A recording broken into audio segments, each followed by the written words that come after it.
benn bi mooy loi sur le statut et la protection des lanceurs d'alerte, beneen bi mooy déclaration de patrimoine bi ñu élargir à tous les agents de l'État, les fonctionnaires.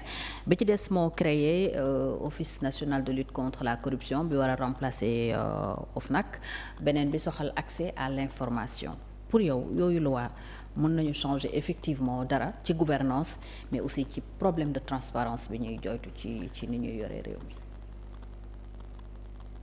Je suis très sceptique. lu tax. Parce qu'on est plus dans les changements de concept que sur autre chose. Sur les lanceurs d'alerte, par exemple. Le président Macky Sall bi muy créé OFNAC il leur avait dit que OFNAC pour man ak yéen la. Parce que ñun ñooy gérer. Oui. Mais OFNAC va nous évaluer.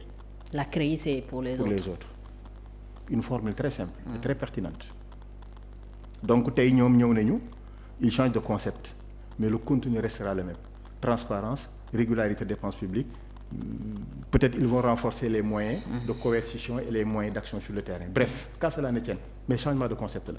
Lanceur d'alerte. bu leen neexee ñu defar ko parce que ñoom xam nañu l'importance des lanceurs d'alerte waaye nag le discours de l'effaceur n'a plus sa raison d'être. Parce que c'est ça la contradiction. Mën na nekk lanceur d'alerte. Hein? Oui, ma ne parce que ku ne mën na nekk lanceur d'alerte. Évidemment, quand tu as la bonne info. Quand tu as la bonne info. Comme j'en ai d'ailleurs, mais yeggseeguma ci. Sur certains dossiers de passation de marché dans le pays yoo xamante ne tey bés bu explosé scandale yu yéeme la. Mais yeggseeguñ ci.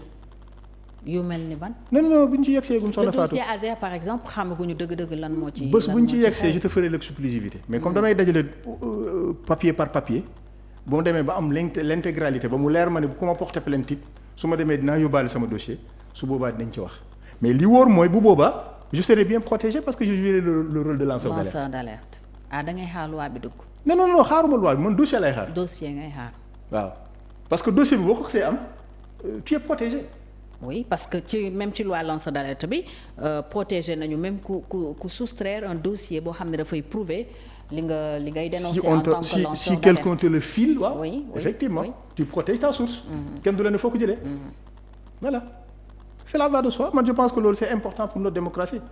Il y a pas de problème. D'accord. Pour autant que ça le peut. Mais li may bañ kay mooy comme ni ko Olof Njaay di waxee fukk di gas fukk di suul.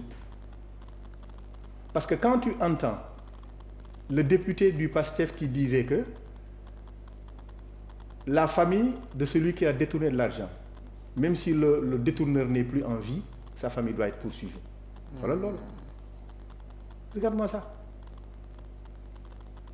En droit pénal, l'extinction des poursuites. De l'action. Bu nit ki génnee àdduna yow nga ne non nañ poursuivre njabootam. Ce cynisme là. mooy fukk a ngi gas fukk a ngi suul. Malheureusement. Mais exclusivité boo ko joxul Télé Sénégal dama lay vaar. waaw c'est vrai. Tu as vu non. waaw maa ngi lay xaar loolu jàpp nañ ko bu baax. alors donc loi lanceur d'alerte bi. mais su boobaa nag conférence de presse Fatick laa koy organiser. fan boo mënee ñëw ba Fatick.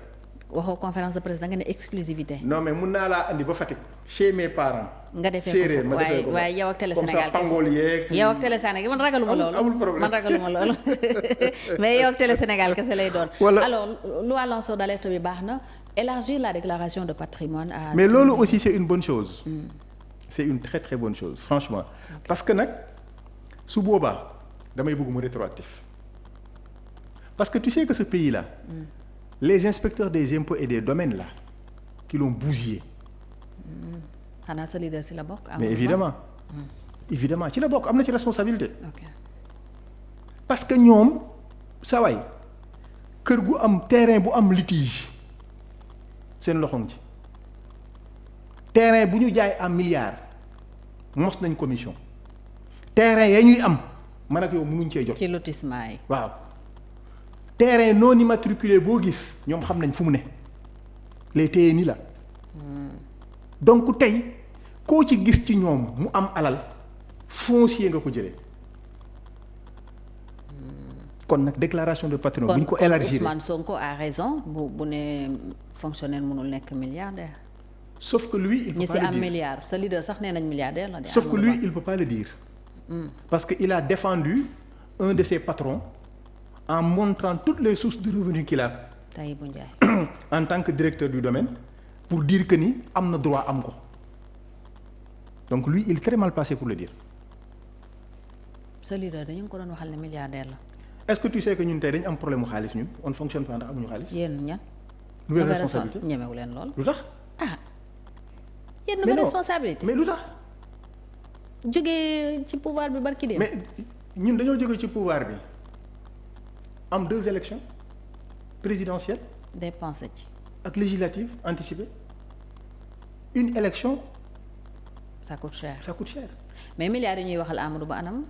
ñoom ñu ko xam nañ ko génnee nañ ko wax ñoom ñu xam milliards Amadou Ba nañ ko wax duñ ko wax mukk wax rek dañuy wax nii rek. fonctionnaire mun na nekk milliardaire wala mënu ko nekk. ça dépend. de quoi.